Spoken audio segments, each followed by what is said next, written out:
God. Oh, let me read you a verse of the Bible. 1 Thessalonians in chapter number 4. I like this one. He says, stay calm, mind your own business. Woo. Mind your own business. The King James says, study to be quiet and do your own business. See? Think what this really means. Mind your business. Now here's another version. It says, this should be your ambition, to live a quiet life, minding your own business and doing your own work. That takes me in to the next point. See, if you would just mind your business, I'm talking about you can be successful, you can be at the top of your game, you can be the best of you, you can let the best in you come out, radiate to your world, you can have an extraordinary life. First, value you. Next, quit trying to change others. Love them the way they are. Stop thinking if they were just better, your life would be better. Oh, if my wife would just be like me, then things would be better. Oh, if my husband would just be like me, things would be better. Oh, if my son or my daughter would just be like me, things would be better. If my neighbor would just be like me, then things would be better. That's what you're saying, in effect, when you're trying to change them to be you. And God don't want them to be you. He already got you, and you are a handful already. See, so think like this. He says, study, learn. Let this be your ambition. Learn to live a quiet life and mind your own business. See, stop getting into other people's business.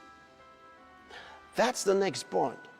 That means quit judging other people. The first one, quit trying to be someone else. Number two, quit trying to change others. Number three, quit judging other people. Think about that. If only we would just appreciate other people the way they are. Just the way they are. You'll be amazed at how wonderful other people really are. You'll be amazed. You'll be amazed. If you chose to see the good in them, if you chose to see the best part of their lives. You say, what about the wrong parts? Ignore that because you're not God. Ignore it. Mind your business. Well, that's none of your business. That's none of your business. Look at it. It says, you want to be successful, he wants you to mind your own business. Mind your business. If you would mind your business, you'll be more successful in your business. You're too involved in other people's business. It says, learn to live a quiet life, minding your own business and doing your own work. Mind your business. You know, stop looking into your neighbor's work, your neighbor's family. Now they're just coming in with that car. You know, where did they get this new car? Again, you're concerned. Mind your business. When they have all the money they spend, stop looking through the window at them. Forget about them. Mind your business and have a happy life. Can't you understand? You're carrying a burden of the concern, looking around at your neighbors, looking around at your friends, maybe even your relatives that you don't like very much. And you're thinking, where did they get this? And where did they get that? Why did they do this? Why did they say that? Mind your business and you'll be happy. As long as you're into other people's businesses, you'll never be happy. There are those who make it their business to go into other people's business. They always have news for someone else. Guess what's going on? I mean, they are responsible for breaking news. That's their job. And they are living a frustrated life and they don't know why. Get off other people's case. And you will be happy. You'll be amazed. You'll be amazed at how glorious your life will suddenly turn out just because you stop going into other people's business. Because the more you go into their business, the more you judge them. Because you judge them now. You think all kinds of thoughts about them. and they're never good enough. There's always something wrong with the other guy. So we become critical. We don't like them, and they've done nothing to us. It's interesting that a lot of times we don't like people who we have never even met, and we just have a dislike for them. You've never met them, and you don't like them. No wonder you're frustrated. No wonder you're unhappy. No wonder you're not successful. How could you just decide you don't like that fellow? He doesn't even know you.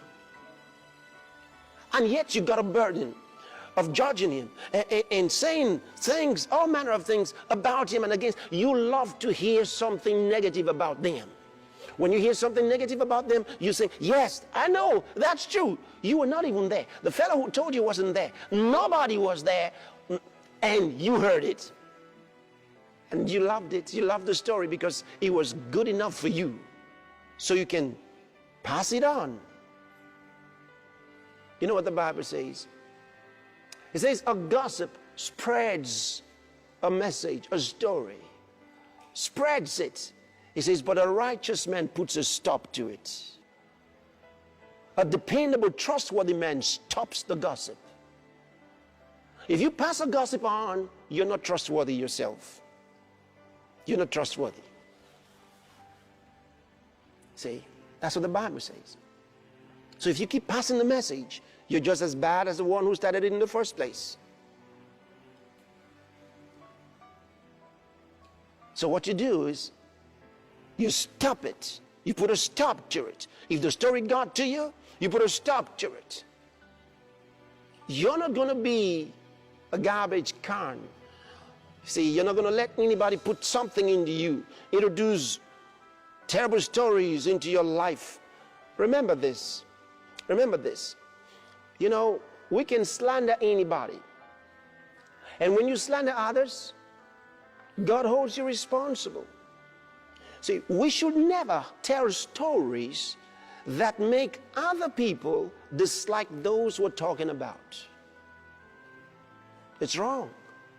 God never wants us to participate in that. He never wants you taking a story that causes your hearers to cultivate a dislike for someone you're talking about. Our responsibility is to give a good picture of others. You say, what if they're that bad? Well, then don't talk about it. Don't be the one to help others hate others. Don't project and propagate hate. Propagate love. Because you are the offspring of love. That's who you are. That's your message. That's what Jesus came to do. Jesus came to love us. He came to love us. Remember,